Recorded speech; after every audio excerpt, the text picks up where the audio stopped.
ഈ വിശ്വസിക്കുന്നത് അത്ഭുതവും അടയാളം കണ്ടിട്ടാകരുത്, മറിച്ച് നിന്റെ വിശ്വാസത്താൽ അത്ഭുതം അടയാളം നടക്കണം. അതാണ് യേശു പറയുന്നത്. എന്ന് വെച്ചാൽ ചിലർക്ക് എന്തെങ്കിലും നടന്നാലേ വിശ്വസിക്കത്തുള്ളൂ. സ്തോത്രം, രോഗശാന്തി നടന്നാലേ അല്ല, നീ വിശ്വസിച്ചുകൊണ്ട് രോഗബന്ധനത്തെ ശാസിക്കണം, വിശ്വസിച്ചുകൊണ്ട് നിന്റെ തലമുറകളുടെ മേലെ ശാപത്തെ ശാസിക്കണം. ഇന്ന് പകൽ യേശു പറയുകയാണ്, നിങ്ങൾ അത്ഭുതങ്ങളും അടയാളങ്ങളും കണ്ടിട്ടല്ലാതെ വിശ്വസിക്കാത്ത ശിശുക്കളാ.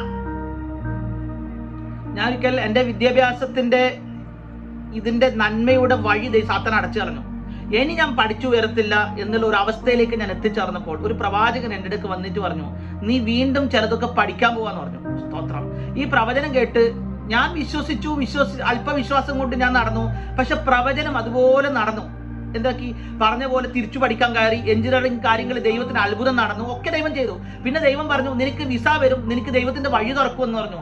വിസ വന്നു, വഴി തുറന്നു, ദൈവം ഇവിടെ എത്തിച്ചു. പക്ഷെ വീണ്ടും സാത്താൻ വന്ന് എന്നോട് പറയുകയാണ്, ദൈവം വലുതൊന്നും ചെയ്യത്തില്ലെന്ന്. ഞാൻ പറഞ്ഞ മനസ്സിലായോ? കഴിഞ്ഞ കാലങ്ങളിൽ ദൈവം നമ്മളോട് പറഞ്ഞ ചെയ്ത പലതും നമ്മൾ മറന്നുപോയത് കൊണ്ട് ഇന്ന് നമ്മൾ പലരും സ്തോത്രം പറയാതിരിക്കുക. അത് സാത്താന്റെ തന്ത്രവാ. അതുകൊണ്ടാണ് ബൈബിൾ പറയുന്നത്, അത്ഭുതങ്ങളും അടയാളങ്ങളും കണ്ടാലേ നീ വിശ്വസിക്കത്തുള്ളൂ. ഇന്നിപ്പോ നീ വിശ്വസിച്ച് നിന്നിൽ അത്ഭുതങ്ങൾ അടയാളങ്ങൾ നടക്കാൻ പോകുക.